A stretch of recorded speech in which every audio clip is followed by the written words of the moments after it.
Good evening, everyone. I want to welcome everybody to our 6th annual Richmond Academy Constituency meeting. I want to thank everybody for taking your time out of your weekend to be here with us. I want to thank especially Pastor Heather and the Courthouse Church for volunteering this beautiful church for us to have our meeting. My name is Seth Savoy, and I'm the business manager, and we'd like to understand who is here this evening. If you are a board member from Richmond Academy, would you stand up?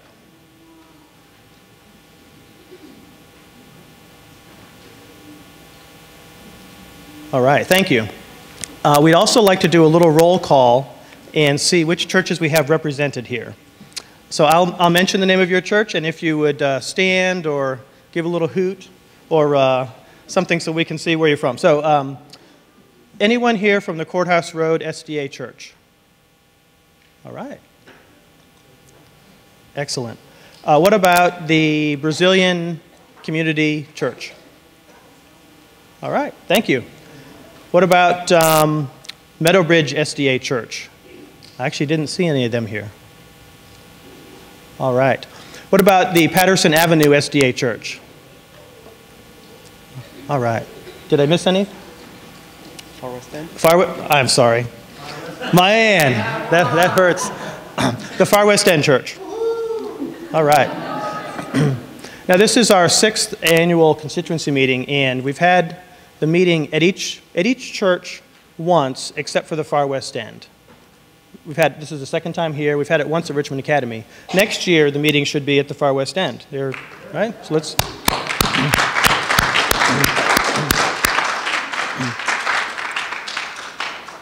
Now, we are going to have a little bit of business a little bit later on in the meeting, and I have a sign-up sheet that if you are a board member, or if you are a delegate from your church, or if you are a faculty member, we'd like you to sign in just so we know who voted on the things in the business session.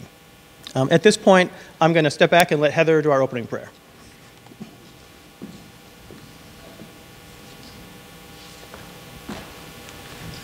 I'm so glad you're here on behalf of Courthouse Road Church. Welcome. We're glad to be your hosts and hostesses for this evening. You'll notice that there's some pictures up here. One of our teens drew them. We're going on a series. It's called Pictures of Jesus. We're going through the book of Mark, and we're looking for pictures of Jesus to compare them to those pictures of God we have with what is true. So you'll notice some pictures up here that you may find challenging, that may be accurate or inaccurate. But it was wonderful to have one of our youth share her talents with us in that way. So we are a church who, like you, we love our kids and their talents, our young people, and I'm glad that we get to talk about that this evening. So will you pray with me? Heavenly Father, thank you for the joy of learning, the joy of your presence. And I pray on this meeting that it will be the joy of ministry that comes through, that the decisions we make will build up what you have called us to do, to love, to learn, to live in Jesus. We pray this in Jesus' name. Amen. All right. Next on the agenda is going to be Karen Van Ornum, and Karen is going to show you about a program called The Leader in Me, which is a pretty exciting program Richmond Academy is in our 2nd year of.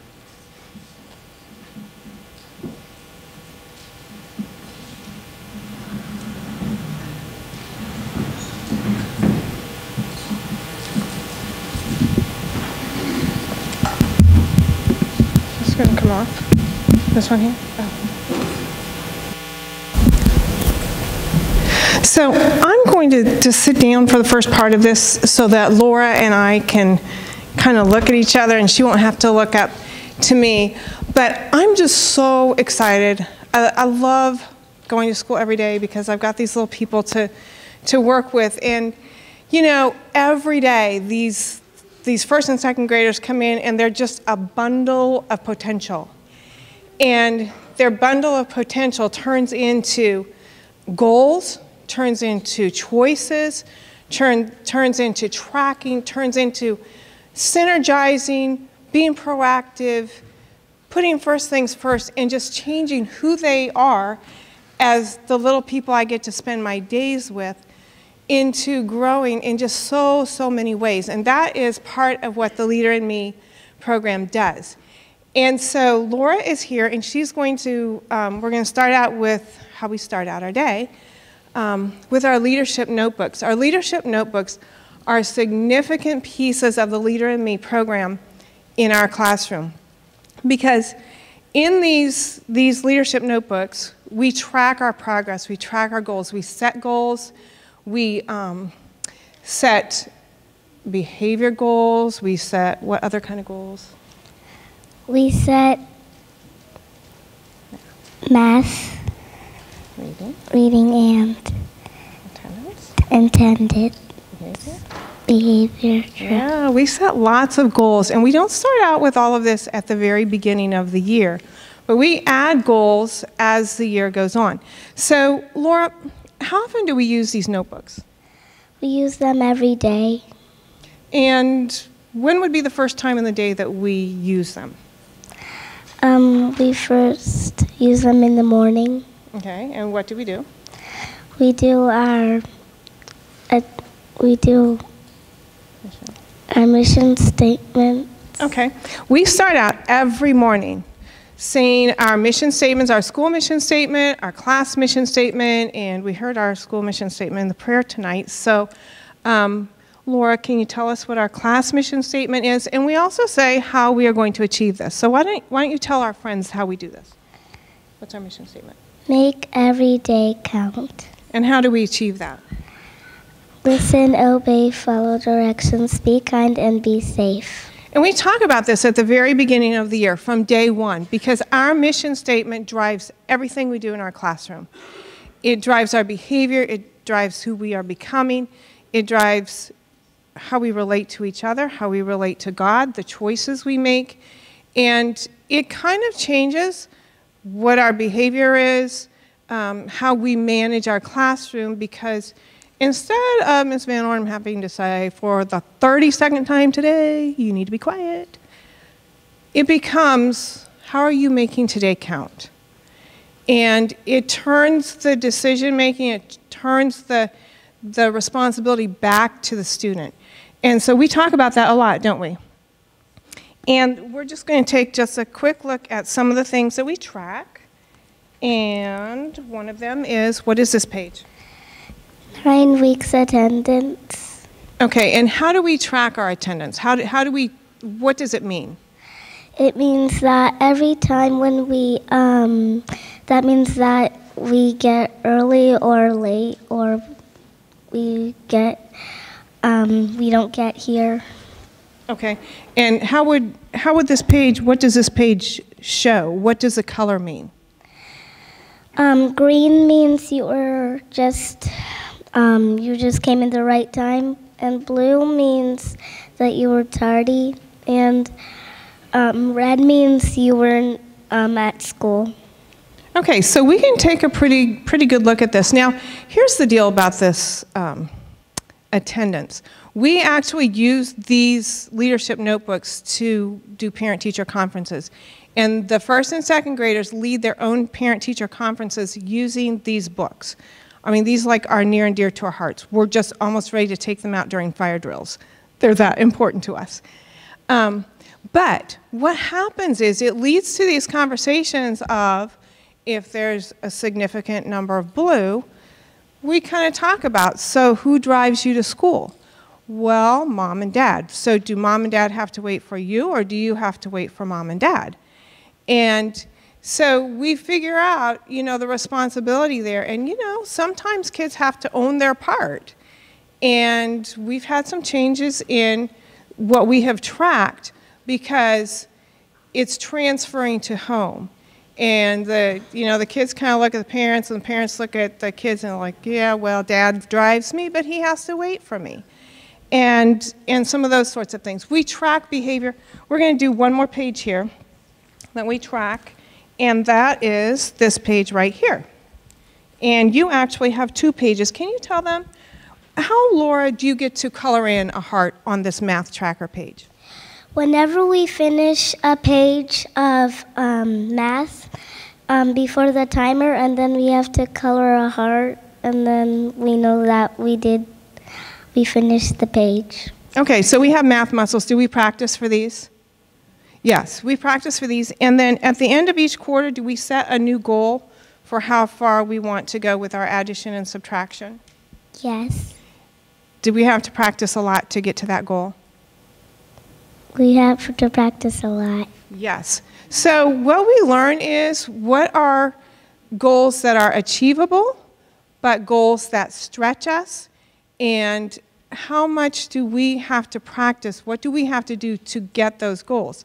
And what it does is, what this book does, is it helps drive student ownership in their learning. And you know, when we have those moments when we're doing our silent read to self time and getting a little restless and kind of, you know, not staying on task, then what I can do is remind them, you know, that what we're doing right now is going to help you achieve your reading goal. It's going to help you become more fluent and be able to move up in your reading levels. And all of that, you know, it kind of like opens their eyes to the fact that, oh, well, if I do this, then I get to color in the next reading level. And I have to tell you, I had a student, I mean, it just is why I do what I do. I had given him a reading assessment, and he really struggled with it. I mean, he really struggled. It didn't go very well. And so we kept practicing, and we got to the end of the next quarter, and I started at that same place with a reading assessment. And he zipped right through it.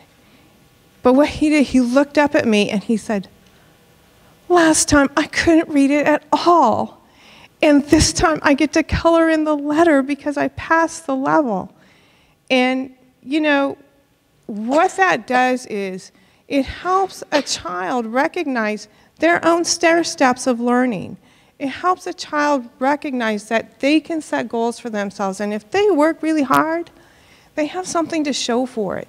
And it helps them learn that what they are doing means something. It's just not like, oh, so what does Miss Van Ornum have for us to do today?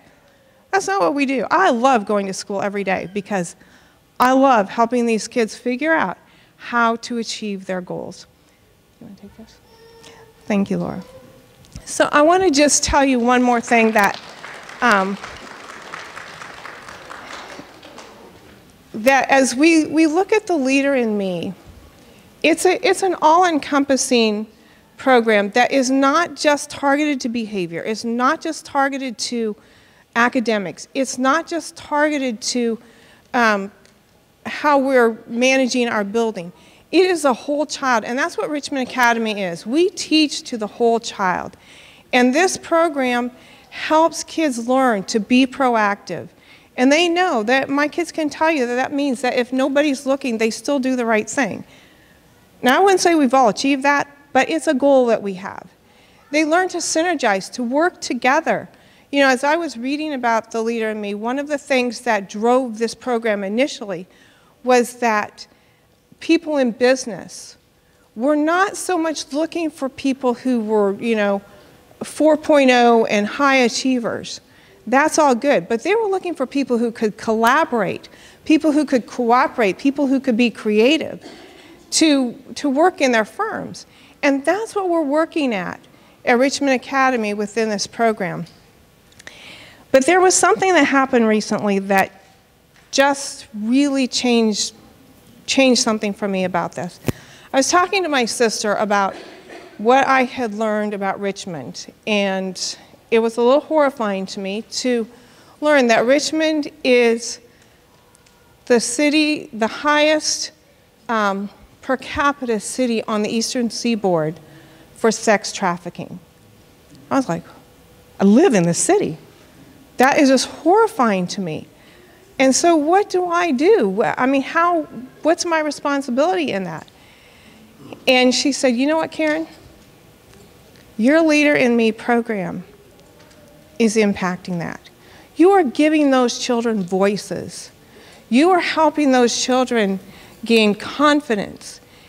And God forbid they are ever drug into something as horrifying as sex trafficking. But if they are, or if there's some other thing that they need to stand up, they need to have a voice, they need to be strong, and we have to give them those words.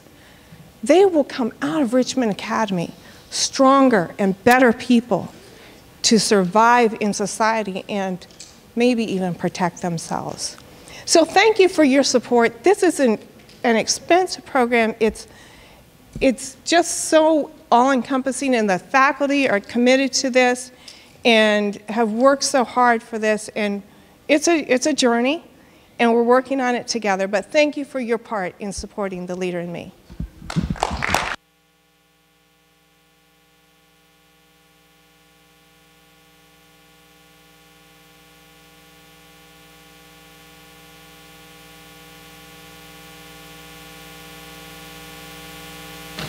Good evening. As one of the 7 habits, habit number 8 is finding your voice, finding your gifts and talents, and using that to glorify God or in His service. And earlier this year, I had my students put together a short play, The Day the Crayons Quit. We got together, we performed. It gave them a chance to learn a part and to share a great story and find a spiritual meaning in it. And we thought that we would share this play with you all. So I've had some fill-ins. I've had some kids do some last-minute fill-ins because we're not all here, but we are going to do The Day the Crayons Quit for you. So if my crayons will come on up.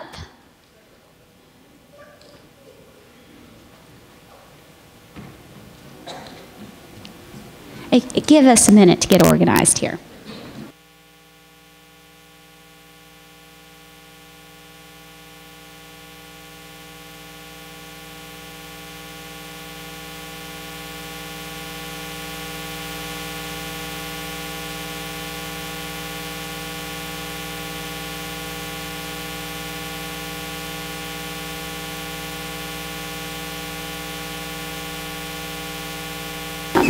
All right, red crayon. Let's have you right from the beginning. Good spot. All right, purple crayon. And then we have beige. Good. Do you have green? Yeah. Green? Oh, no. Green. White crayon. Right. Then green. All right. Yellow crayon. Then we have orange.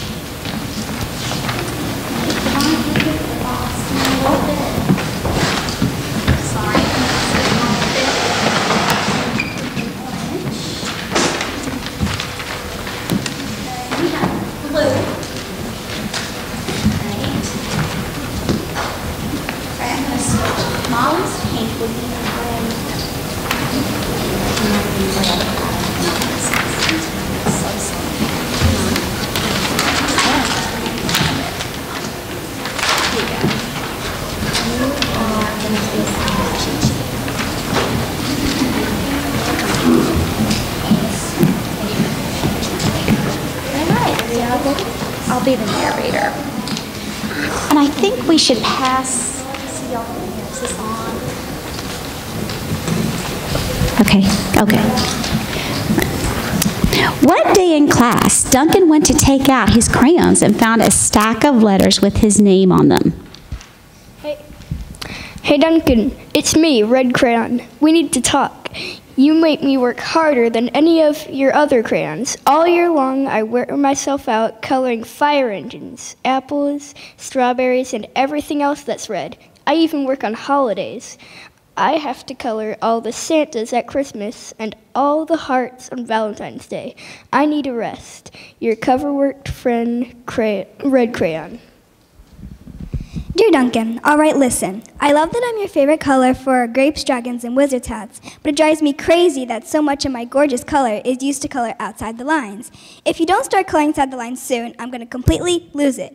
Your very neat friend, Purple Crayon. Dear Duncan, hey, it's me, Beige Crayon, and I'm tired of being called light brown or dark tan, because I am neither. I'm beige, and I'm proud of it. Not to mention being second place to Mr. Brown Crayon. I mean, why does Brown get all the bears and the puppies and the ponies, and the only things that I get are turkey dinners, if I'm lucky, and wheat? And let's face it, when have you ever seen a person being excited while coloring wheat? Your beige friend, Beige Crayon. Duncan, Gray crayon here. You're killing me. I know you love elephants, and I know that elephants are great, but that's a lot of space to color in all by myself. And don't get me started on your rhinos, hippos, and humpback whales. You know how tired I am after handling one of those big things. Such big animals. Baby penguins are great, you know. So are very tiny rocks. Pebbles, how about one of those? Once in a while you give me a break. Your very tired friend, Gray Crayon. Dear Duncan, you color with me, but why? Most of the time I'm the same color as the page you color me with, white. And if I didn't have a black outline, you wouldn't even know I was there. I'm not even part of the rainbow. I'm only used to color snow or fill in the space in between other things. All of this leaves me feeling, well, empty. Your empty friend, white crayon. Hey, Duncan. I hate being used to draw the outline of things that are colored in by other colors, which of all, they think they're brighter than me. It's not fair. You use me to draw a black beach ball, then fill it in with all the other crayons. How about a black beach ball sometime? Is that too much to ask? Your friend, Black Crayon. Dear Duncan, as Green Crayon, I am writing for 2 reasons. One is to say that I like my workloads of crocodiles, trees, dinosaurs, and frogs. I have no problem and wish to congratulate you on a very successful coloring things green career so far. The second reason I write is for my friends, Yellow Crayon and Orange Crayon, who are no longer speaking to each other. Both crayons feel they should be the color of the sun. Please settle this soon because they're driving the rest of us crazy. Your happy friend, Green Crayon. Dear Duncan, Yellow Crayon here. I need to tell you, Orange Crayon, that I am the color of the sun. I would tell him, but we are no longer speaking. I can prove I'm the color of the sun too. Last Tuesday, you used me to color the sun on your Happy Farm coloring book. In case you've forgotten, that's on page 7. You can't miss me. I'm shining down brilliantly on the field of yellow corn. Your pal and the true color of the sun, Yellow Crayon. Dear Duncan, I see. Yellow Crayon already talked to you. The big whiner. Anyway, could you please tell Mr. Tattletale that he is not the color of the sun? I would, but we are no longer speaking. We both know that I am clearly the color of the sun because on Thursday, you used me to color the sun on both the Monkey Island and the Meet the Zookeeper pages in your zoo coloring book. Orange, you glad I'm here? Your pal and the real color of the sun, Orange Crayon. Dear Duncan, it has been great being your favorite color this past year and the year before that. I've really enjoyed all the oceans, lakes, rivers, raindrops, rain clouds, and clear skies. But the bad news is that I'm so short and stubby, I can't even see over the railing in the crayon box anymore. I need a break. Your very stubby friend, Blue Crayon. Duncan. Okay, listen here, kid. You have not used me once in the past year. It's because you think I'm a girl's color, isn't it? Speaking of which, please tell your little sister I said thank you for using me in her Little Princess coloring book. I think she did a fabulous job of staying inside the lines. Now, back to us. Could you please use me sometime to color the occasional pink dinosaur or monster or cowboy? Goodness knows they could use a splash of color. Your unused friend, Peach Crayon. Hey, it's me, Peach Crayon. Why did you take off my paper wrapping? Now I'm naked and too embarrassed to leave the crayon box. I don't even wear underwear. How would you like to go to school naked? I need clothes. Help. Your naked friend, Peach Crayon. Okay, so we had a lot of fun performing this, and I'm so glad that we got to do that for you all and get to do it again. We certainly plan on doing more short plays. It gives the kids a chance to do some acting, and memorizing is good for them, and being able to put on some presentations and share their talents and their voice with others. The spiritual lesson. Y'all want to share what you think the spiritual lesson is? All right. Okay, so I thought it was that we all have our own individual colors inside and that we can shine and show ourselves in any way we want to.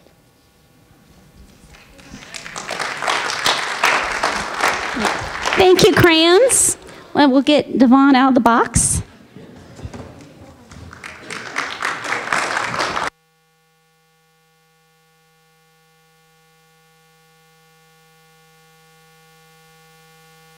All right, so not only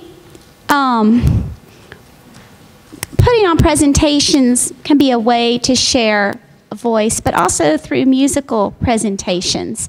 And so we're going to hear the strings now as they do a performance for us.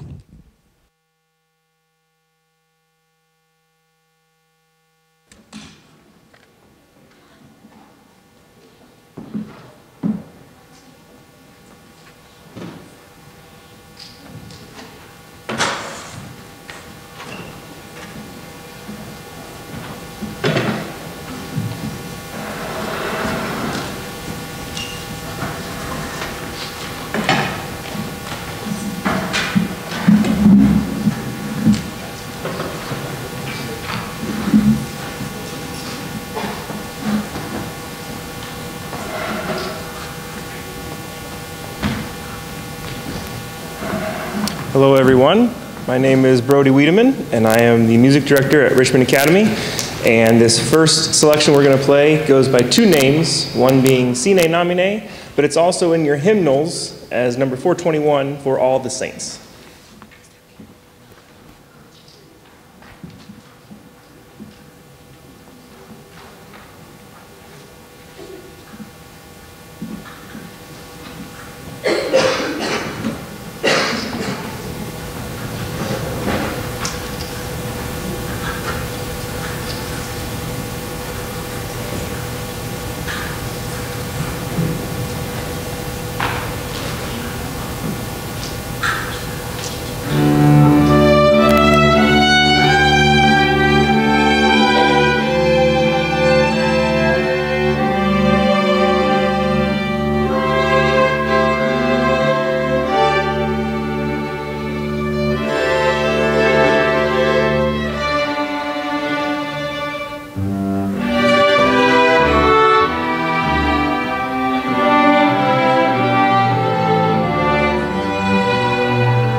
while they get ready for the next piece, I just wanted to talk a little bit about our music department at Richmond Academy and the exciting things that are going on within that department.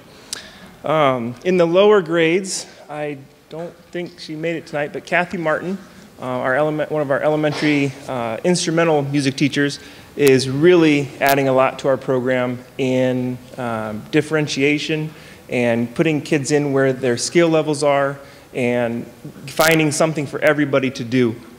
It's really great to see and to hear. We hear it all throughout the building, and it's a blessing. It really is to be able to hear that. And you know, I told her this the other day, so this is not like an insult, but the junior chamber group, really over the course of this year, they're sounding like an ensemble now.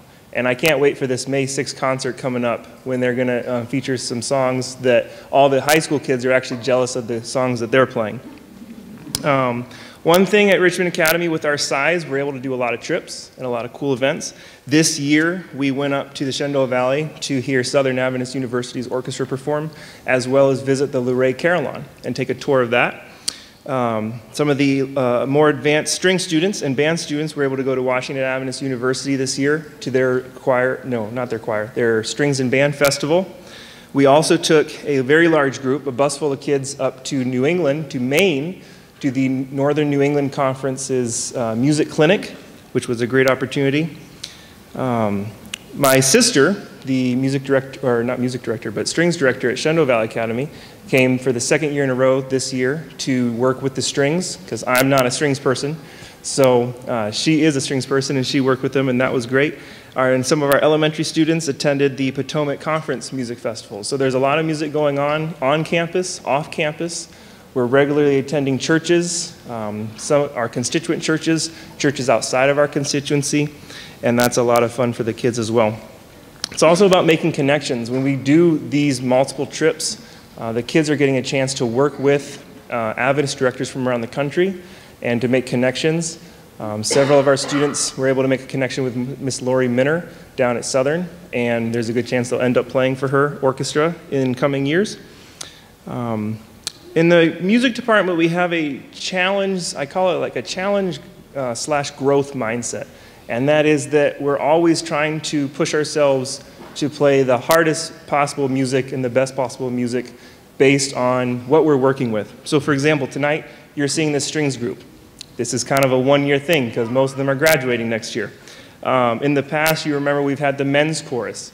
We've had the advanced choir, the royal voice. And so us music teachers as a collective whole are always looking to see how can we get the most out of the students that we have. How can we fit them the best for their skills and for where they are, and to find creative ways to do that.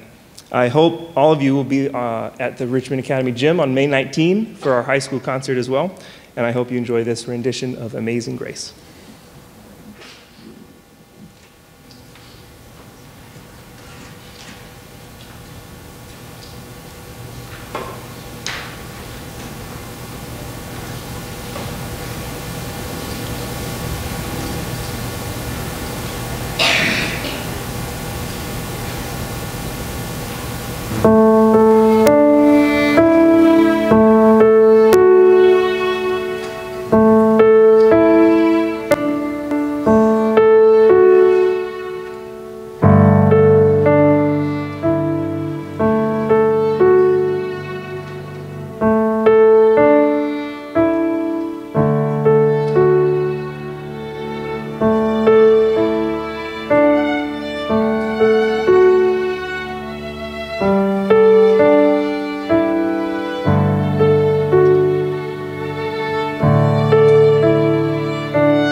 At this time, it is time for the essay to have some remarks with Ms. Callie Williams.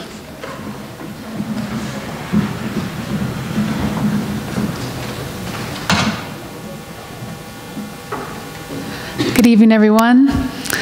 I'm Callie Williams, and I'm one of the essay sponsors for this year. And so as Brent and Alec are making their way up here, I would just like to say that Desmond Suarez, the other essay sponsor, I think we can both say pretty confidently that we are just the adult supervision to all the amazing things these young people do.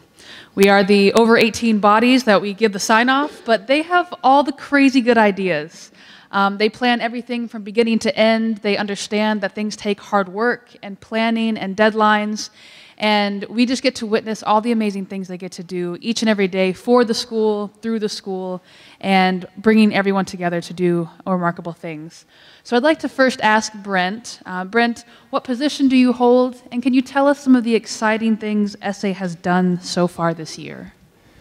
Yes, so first of all, I am the essay president of Richmond Academy. And we have had lots of exciting things going on throughout this year. Really, our events, we've kind of designed them to be very high in involvement with all the students. And one of my most favorite events was the Pink Day. And on Pink Day, it was a day to raise awareness for breast cancer. And what we did on that day was we had everyone come in wearing all in pink, and in that morning we had a guest speaker come and talk to the high school students about her experience with breast cancer, and it was very enlightening for lots of our students because it really made everyone realize how real this issue is, and for some how close to home it is. And you know, after some pictures and some Q&A, we went out with the whole school, including the elementary school, and we had a breast cancer walk. And just seeing all of these students come out to for this cause was just unbelievable. And those are kind of the things Essay and I have been trying to do throughout the school year.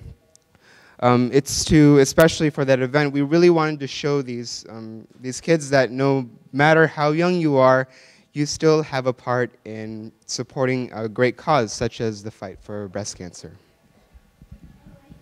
Thank you. Now, Alec, can you please tell me your position? And you know, most people have senioritis about this time and don't want to do anything productive, but I've heard that essay still has some crazy plans. So can you please tell us what those are?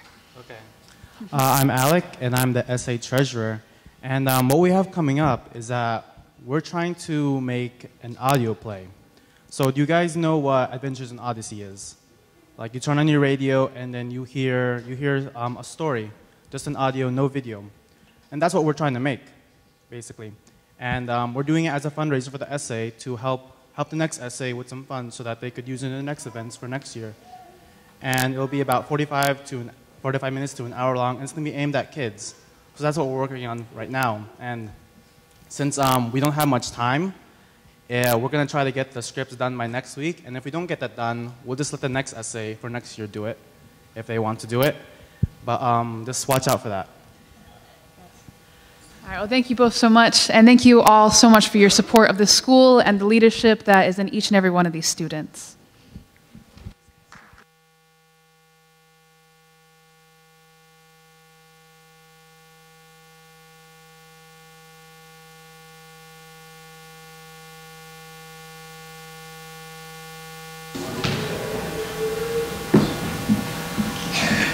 Good afternoon.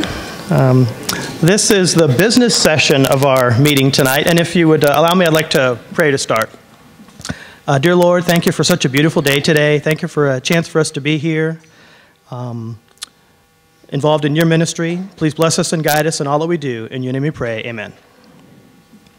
So once a year, our Constitution requires that we have this meeting. The idea is to have our constituency have an understanding of how the school is running from a financial perspective, and also to review and approve the budget for next year. With regards to where we are right now, our fiscal year runs from July 1st to June 31st, so we're about 10 months through.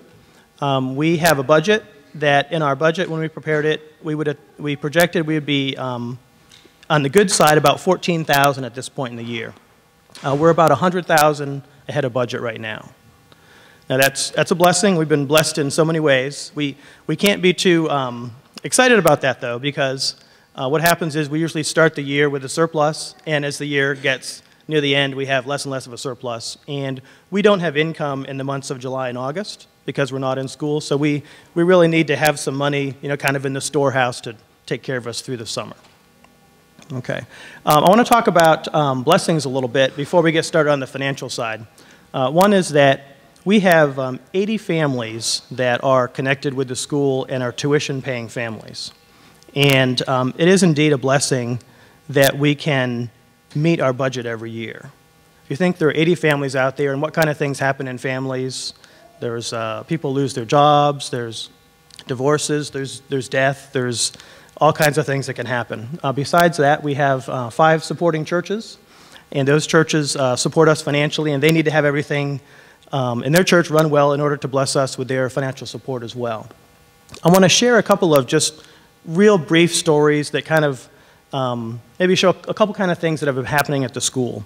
And it'll give you some insight as to why we're ahead in our budget and why we've consistently been blessed with regards to our finances. The first is that, how many of you have been to the RA gym? Okay.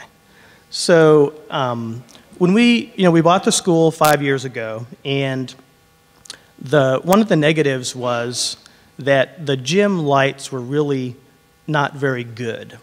If you've been to any meetings that we had over there or concerts, they were really kind of brownish.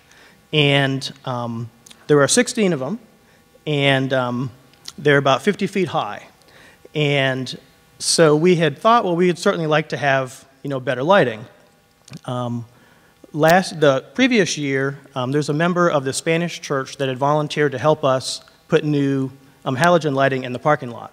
And we rented some equipment, and he came, and with some volunteer help, we were able to replace all the lighting in the parking lot. So it's much more energy efficient and also much brighter. This year, the same fellow, his name's Carlos, a member of the Walmsley Spanish Church, he actually approached me a couple times and said, why don't we do the gym lights? And I said, well, I'm not 50 feet tall, and I think it would probably cost, $20,000 between equipment and, the actual lighting.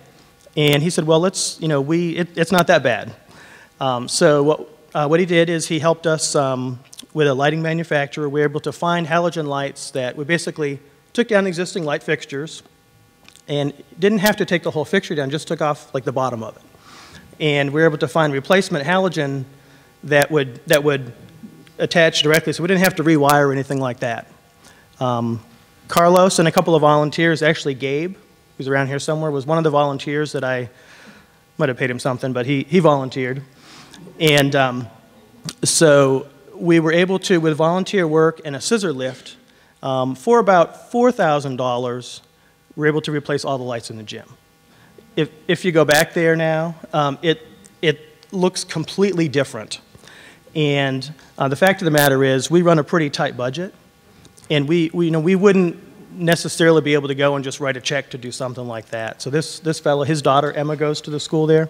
We love him, and he volunteered. He actually had to kind of prompt us to do it. That's the first blessing. The second one, this is really a neat one, and it will give you an idea on partly on the school's relationship with our neighbors. I said like 4 times there. So between Christmas and New Year's, there's a 2-week breaks. And the Thursday before New Year's, I had a call on my cell phone from Goochland County. They have a person that goes around and does sort of random inspections, and he called me and said, "You've got a problem." Well, it's not the kind of call you like to get. And I said, "What is it?" And he said, "There is water bubbling up out of your parking lot." And I don't know if you remember, that was a very cold time of the year, like super, super cold. So I met the fellow over there in about 20 minutes. We figured let's get on this. And sure enough, there was a place in our parking lot where water was bubbling up. And that's a bad sign. One of the issues is that oftentimes where water comes up isn't necessarily where a leak is. You know, water could bubble up here and the leak could be way over there. And we don't have a lot of heavy equipment. We don't want to pull up our parking lot, and actually I don't know how to do any of those things. So fellow from the county, we have a really good relationship with the county. So he had, I said, you know, what do we do? And he said, I have some recommendations written down for you, some companies. He gave me 3 and he said, here's 3, now call this one, and that's their cell number, call them. So he gave me 3 and he told me which one to call. I did, and they said, well, they could be there in the morning. And next morning, a bunch of dump trucks, backhoe, about 8 or 10 guys all show up. And I'm, again, on the financial side, I'm thinking, wow, I'm sure they're going to be able to fix it, but how are we going to be able to pay for it? Which is what you want your business manager to be concerned about. So they got to work. And I went and I worked at the school that day and kind of watching out the window to see what they were doing. And they brought 2 or 3 dump truck loads of dirt out of our parking lot. They had a giant saw, cut a big square, and they found that the leak was, it was near a hydrant, but it was on our side of the hydrant. If it was on the county side of the hydrant, they would have been responsible, but it was on our side of the hydrant. So they fixed it all. County called me that afternoon, and they said, you know, it's going to be a couple months until it gets warm enough for us to come and put blacktop back on there. And I said, well, you know, take your time. And the company that had come and done the work for us, I hadn't really put it together in my head. They do work for the county of Goochland on the roads. And there was a time last summer when Goochland was having some work done on the roads, and they'd asked us if that company could park their vehicles and stuff in our parking lot while they were doing work on the roads. And of course we said, you know, why not? I think we even let them use the restroom, their guys. So at the end of this job being done, so we found out Thursday afternoon, Friday the thing was finished. We had school starting the next week. So I asked the county, I said, well, what are we, you know, did you find out from the company what it's going to cost? And they said, Merry Christmas. So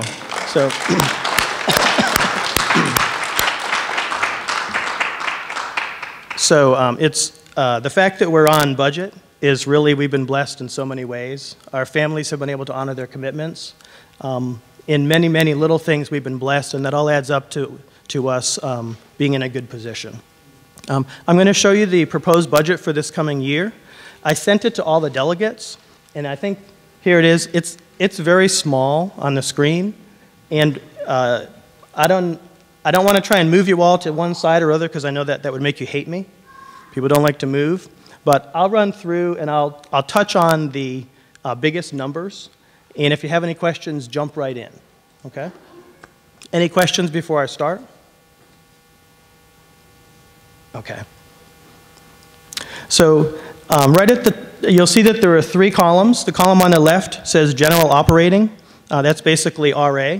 The connected program is, we try to separate our regular program with our connected program from a cost and income perspective. In reality, there's a lot of overlap, but we try to separate it so we can manage that process. We'll be looking at mostly numbers in the total budget column. Excuse me. So the first number that you'll see is, actually on the left all the way at the top, this budget is assuming we have 99 students on RA's campus next year. That might be a little bit conservative, but it's better to be a little conservative than not. Okay? All the way on the right, we're showing the projected tuition revenue, $518,750. You can see that we have some discounts for one-time payment and also some multi-child discounts. So our total on line 40,000 is projected income $512,000 and change. Going down a couple lines on the right there, there's a figure that's $100,000. What is that? That's a lot of money. We have a partnership for the Connected program, and our Connected campuses pay us some income, basically some revenue tuition for their students. We charge them $5,000 a student, so we're projecting they have 20 kids, At 5,000, that's that $100,000. Okay. Below that, we have registration costs. We charge each of our families on campus some registration fees to enroll. Going down, 2/3 of the way down, we have technology fees we charge up front to help cover our technology costs. Going down almost near the bottom, excuse me, line 44, 450, rental income. This is somewhat of an exciting new thing for us. We have two things that we rent. We rent a billboard that we inherited when we bought the school. That makes us about $5,000. It's kind of ugly, and it's in our way, but it makes us about $5,000. We haven't had any serious discussion to get rid of it. The second thing is that starting last year, we started a partnership with a company called Club Science Kids, and they do these science camps over the summer. It's awesome. They made, I think it was $9,000, so we charge rent, and made I think about $9,000 last year. It's a fairly new program. We didn't think it was going to be that high. We anticipate it continuing to grow. It's a real blessing. Keeps the school full, gives us good exposure, and at some point I would imagine that it complements our enrollment too. Okay. If you would flip to the next page, all the way at third line from the top, our Assist PFE programs. Has anybody here not heard of what this is, Assist PFE? All right. Well, it's a really neat program. It's a partnership with Southern University that they partnered so that our students can basically adopt a grandparent and spend time helping or socializing with that grandparent, and Southern University supplies a scholarship to be put on that student's bill at our school. It's an awesome program. I think we had 20 families participating this past year. It's awesome. It creates the partnership between young people and seniors in service, and it is money on their tuition, which is always helpful. Okay. Line 4500, it talks about contributed services, what that is. We're audited each year. Even though we're a day academy, we have a giant audit. It takes about 4 days. It's from the General Conference Auditing Service, and they have us on our financials show the actual cost, the projected cost of the audit. We don't actually end up paying that. We get a credit, but that's the cost of the audit if we had to pay with a check for the audit. Okay. Going down, about halfway down the page, you'll see there are lines that say Patterson Avenue, Meadowbridge, Courthouse, Far West End, and Brazilian subsidy. Those are the subsidy amounts that those churches pay to the school for our operating budget. It totals $140,500, and that $140,500 is unchanged from when we started this constituency. So 6 years ago, when we started the constituency, all of us churches together voted that we would subsidize the school with that amount, and we continue with that. We've not asked for an increase on that. Okay. Where it says other church subsidy, $10,000, we have an informal agreement with the Spanish community where they help subsidize some of their kids at our school, and that's a blessing. Okay. Potomac Conference subsidy. Anybody know what this is? All right, well, I'll tell you, it's once in a while I'll get a question. Matter of fact, I was doing a similar meeting at the Brazilian church, and a person raised their hand and they said, does the conference support the school at all, or are you guys on your own? And that's a valid question. You know, unless you would see otherwise, you wouldn't know. The conference very much supports the school. The main function that the conference has is through tithe. So we all pay tithe to the conference, and a certain portion of that comes back to Richmond Academy. It's actually a good chunk of money. It's $146,450. So the conference does provide administrative services, but they also provide dollars, which is almost the same amount that our constituent churches provide. Okay, it's a real blessing. Without that, we would struggle. Okay, below that, where it says Potomac Conference Special Subsidy, the conference also is supporting us in another way, that because we're providing the connected school program for other schools in the conference basically puts extra funds in our pockets, in our coffer. And it's, we've got it at $80,000. It'll show on the line to the left, it'll show a special subsidy of $5,000 is the conference has agreed to help support the Leader in Me a little bit for next year, and the $80,000 is the connected program support. Okay. You can see on total income, our total income for the year projected a little bit over $1.2 million. It's a lot of money. Going down a little bit more, you can see right away where we spend the money. Our salaries, teacher salaries, full and part-time, that's over half our income right there. It's actually, when we break down our employment costs, it's about 60% of our total budget. And of course it makes sense. We're going to invest in the teachers that are teaching our kids. Okay. All right. Almost the second to last line on the bottom on the right, it'll say GC pension bankruptcy. Sometimes people ask me what that is. Like many organizations, the General Conference and the North American Division had a pension plan. They don't anymore. But what happens is the pension plan wasn't funded the way that it should be, or the way that, looking back now, that it should have been. At the time, I'm sure they thought it was appropriately funded. So there are some Adventists out there that are retired, that are receiving income from the retirement, from the pension, the old pension, and institutions like ours, we help contribute to that because there isn't enough money really in the investment pool to cover that. Okay. All right. Skip 2 more pages if you would, Eric. At the top, it'll be 52,360.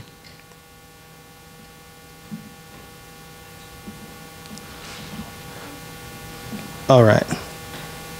And I'm going to go to line 55300, depreciation expense. We do have built into the budget $15,000 for depreciation. What that's for is our equipment, equipment doesn't live forever, so we build into our budget the ability to replace things as needed. It's likely that this depreciation will be spent, and it's likely that it'll be on things related to technology. Our building is solid, and it doesn't seem like it has a lot of things that are depreciating quickly, but technology seems like it has maybe a 3 to 5 or 6 year lifespan. And recently, the things we've spent from depreciation are mostly technology related. You can see also where it says institutional support, there's some more of the local salary figures. And on the right, the second line from the bottom, actually, I want to point out is we occasionally do supply financial aid for students. We try to work with the local churches so that churches can be supporting their students at our school. Once in a while the church can't, and once in a while there'll be a family who has something unexpected happen and maybe they're not a church member and we want to make sure we can jump in and enable them to stay at Richmond Academy. Okay. Last page. Only one number I want to point out here, it's the second from the top, is our mortgage payment, $162,000. We actually just refinanced our mortgage. When we bought the school, it was a 5-year commercial loan from C&F Bank, and they did not want to renew it after 5 years. We went through the process of shopping to see what other options would be out there, and the best option is actually CURF, which is the Columbia Union Revolving Fund. They are the best interest rate, and it made the most sense. We just refinanced with them. We actually have not even made the first payment. But this is the 162 is the new payments on that. It was about $400 a month less, so about $5,000 less a year. And the loan we're on now is a 20-year loan. Yeah, it was a balloon. So when we bought the school, the bank that was holding the loan, they really wanted to sell it. It is 2.16 million. So 2,160,000. When we bought the school, we ended up buying it from. It was basically a short sale from the bank, and the bank that was holding the original note held our note essentially just so we could do it. It was a non-performing loan, and they wanted it to be on their books as a performing loan, so they discounted the price a huge amount and then ended up holding the note for us. But it was on a 5-year that we knew after 5 years they really didn't want us. They did it just so they would not have a non-performing loan on their books. Yeah, and we did pay some down. The original the original principal was almost $2.5 million, and we did some fundraising, and we've been paying some interest over the years, and I think we've paid off about 20% of it. And again, we shortened it up, so it's a 20-year now. Okay. All right. That was very quick and probably incredibly boring for you all. Any questions?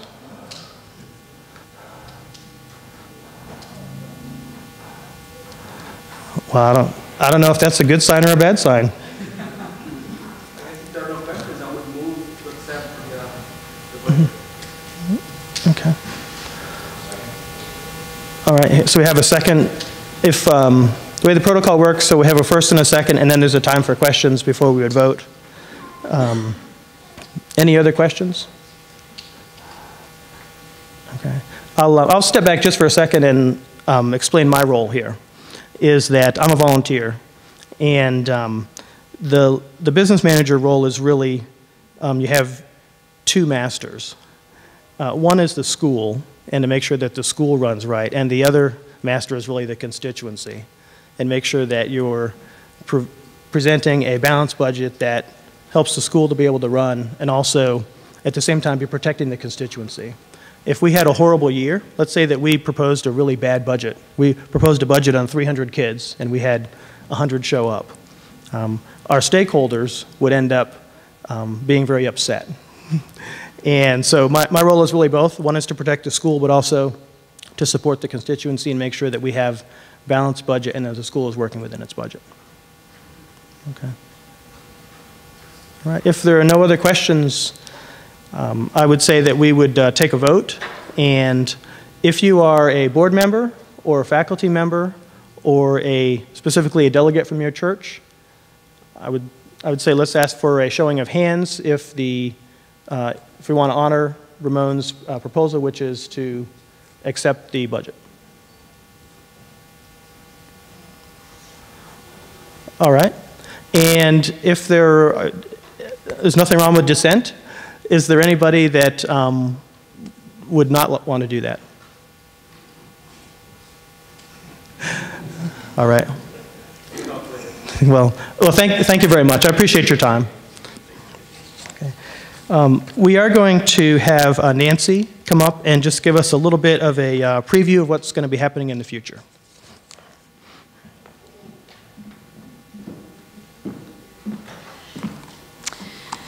Well, I'm Nancy Melashenko. I've been serving as the principal of RA now for a little more than 2.5 years. And it has been my joy and delight to be here for that length of time. It truly has been. I have seen so many astounding changes that have taken place at Richmond Academy. And Seth has shared a few of those miraculous stories with you, and there are many others, and I wish we had time to share all of them, but what I have seen in the time that I have been here has been faith building. Faith building. And it's in small and large ways, and one of the most incredible ways is the way that God has directed this talented staff to be here.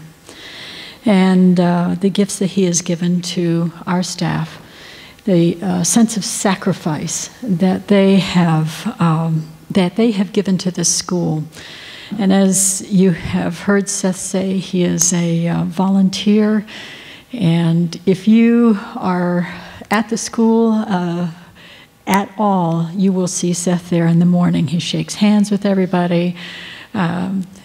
If you have a need, then you can go to Seth and say, well, let's see what we can work out. And Seth is one of these people who is he's there to enable and to encourage and to make sure that good things continue to happen. When we look at this past year, this current year, the growth and the strength that we have seen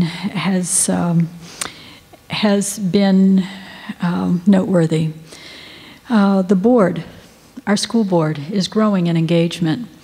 And it has always been supportive, but growing in engagement, and really to the point where there are going to be teams that are going to be stepping in to help us meet some of our more explicit goals that we have.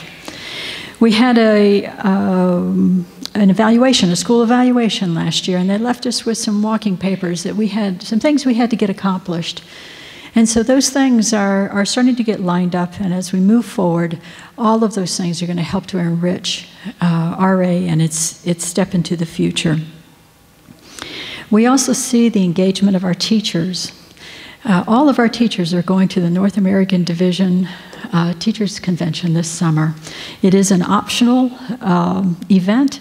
Some of them are, well, they're going to have to pay a little bit of their own way, but they're all opting to go. And there's going to be enrichment that will come back to them through the sessions that they'll take part in, but also those will be very directly turned back into what the students will be receiving.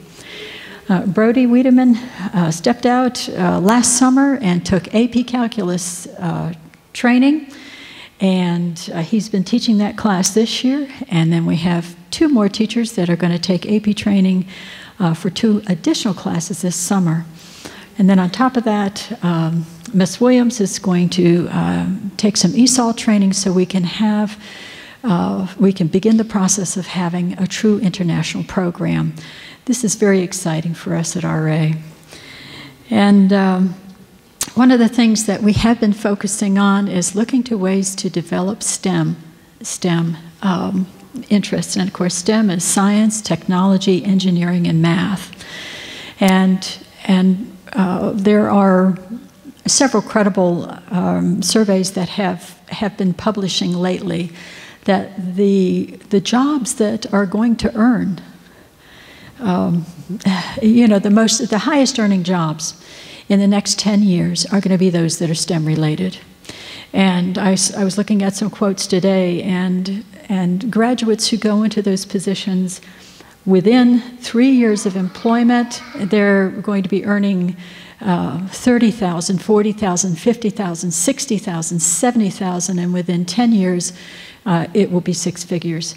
So we want to make sure that as our program continues to move forward, that we are honoring the needs, the educational needs for our students. And yes, teachers, it's just fine that our kids will out-earn us 3 times over. I can see them doing the math back there. And that we help them to achieve those high goals that they set for themselves. We have a little display up here, and I'm hoping that you can stay by just for a minute after I'm done, and or after we're done with our questions and answers. But we received a $10,000 grant from VersaCare this year. And we said that we wanted to invest in VR headsets. And really, all of those have just been completed. Valerie has been busy and at work doing the ordering and doing it in such a way so that we could optimize our purchasing power. And so now all the hardware has been purchased, and we've got a little over $1,000 left in the fund to be able to actually purchase programming. And so Desmond is our technology guru for our students, and he and Valerie are going to be able to give you that. So please stay by just for a minute and have an opportunity to have that experience. I have humorous videotaping at our last board meeting where, oh, pictures are going to go up, okay. Of our board members who were given a chance on Thursday night to experience this. And it was amusing because you lose all of your sense of propriety when you do this. And so you have this sense of what is actually happening that you can see with such clarity. And we truly hope, more than just being a gadget, that this will be an opportunity for our students to engage in virtual labs and also virtual science experiences. Our science teacher, secondary science teacher, Giselle Wilson, is going to be going to a week-long conference just before the NAD convention, and she's going to take part in what's happening there, and that will be a true enrichment for her. So, do we have more than one slide, or is that the one we have? That's it. Okay. It's enough fun. Our distance learning program, we're actively looking to see how that can mature and continue to be of value to us. There's much more, but let me just end by saying this. The horizon for Richmond Academy is bright. It is shining bright. And it's bright because of the teachers who have opened their hearts and who have been willing to give themselves and to give the light that they have on the student's pathway. But oh my goodness, it is bright because of the students that we have who are going to go out into this world and share their light. And so for each one of you who have contributed to this program and to this faith venture, I thank you from the bottom of my heart and on behalf of all of our staff. And please just share the good news of what's going on at Richmond Academy. Thank you.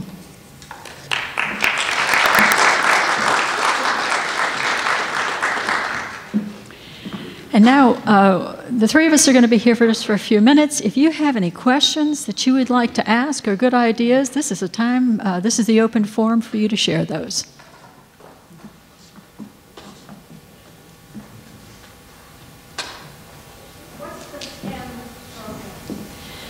STEM, that is science. It's an acronym: science, technology, engineering, and math.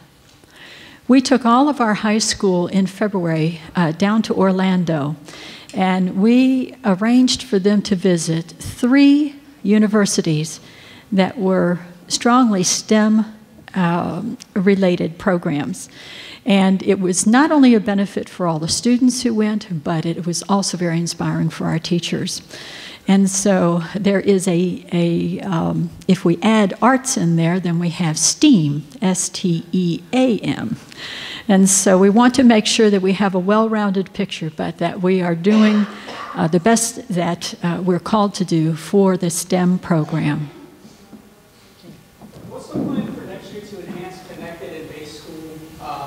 Basically, to make it easier to, because I understand, like, I know how the software works, and sometimes it gets a little spotty. So, what's the plan to enhance that connectability and get everything flowing a little bit smooth? Gabe, are we going to hire you next year? I don't know. So, do you want to respond to that? I think we'll just we're going to continue to monitor, and we have Valerie, who anytime she does anything with technology, it's done right. And she researches everything, and I've never been disappointed with the finished product from anything she did, and she's kind of handling that. We do anticipate next year having 2 connected campuses for high school. Right now we just connect with Vienna, Adventist Academy, but next year we anticipate connecting with Vienna Adventist Academy and also CF Richards. And we're excited about that. We'll also be connecting for 7th and 8th, likely with Vienna and also the Adventist School in Fredericksburg.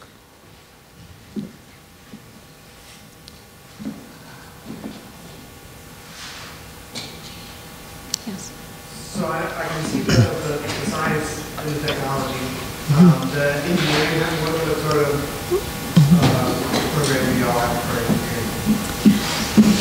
engineering? Well, the math goes hand in hand with the engineering, because really engineering, in a very basic, extremely elementary description, is science and math combined to be able to do what needs to be done. And there's just so much development that is going on in those particular areas. One of the universities that we visited was the Florida Polytechnic University in Orlando. It's a brand new state university. It really wasn't for the purpose of saying, here kids, we want you to go here. But this is a brand new university, only in their 3rd year, and the entire university is only engineering. It's only STEM. That's all they're doing. And they're doing a phenomenal job. But but we see this importance, and we don't want to be left behind in preparing our students for that. So as they go through a college program, it's very probable that their math scores will need to be higher. And so we have stepped up our assessment process. We start giving our students PSAT tests at the 8th grade level. They have that in 8th grade, 9th grade, 10th grade, and then of course they take it in the 11th grade. But as they begin that program in the 8th grade level, they have the ability to connect in with Khan Academy. And Khan Academy is a free resource for instructional content, and the kids can, for 4 years, have the opportunity to build their skills and their scores, rather than just going into a cold in their junior year and then trying to do their best in their senior year. Our colleges and universities are looking for higher scores, and so we want to help them to engage in that. So that's, and don't get me wrong, I totally get it. Not having done well in math and then becoming an engineer, I totally get that you need math in order to be an engineer. But as far as the, does Richmond Academy have a way to expose the kids to the practical and application of engineering or any plans for it? Because yes, you absolutely need math and you absolutely need science, and it's just as you said, it's where they come together. Yeah. But more is needed. You're absolutely right. More is needed. And so those are part of the goals. Well, can I answer? Yeah. So I just wanted to say that next year I'll be offering an AP class, in computer apps building, basically. And so it doesn't do the physical engineering that you refer to. And I think we need to get Philip to help us with that instead of volunteering. He's incredible. But yeah, we are going to be doing computer apps, computer science stuff next year for an AP course. Yep. It's a start. So any input that you can give to us would be very much appreciated.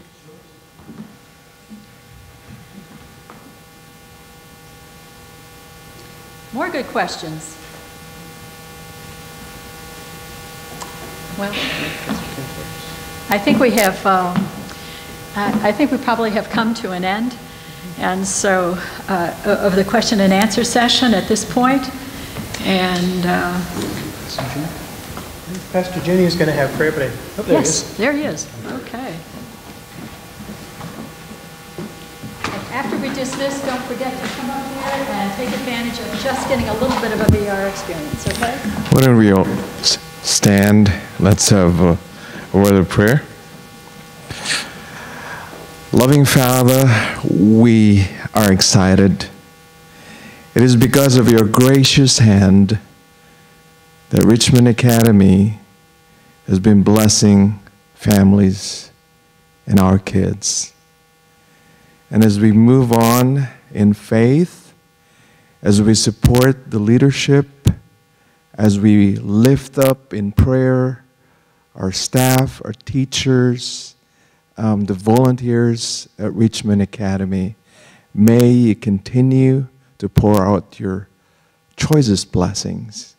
I also pray for the families and the sacrifices that they're doing so that each child will have Christian education. It is about loving, learning, and living in Jesus.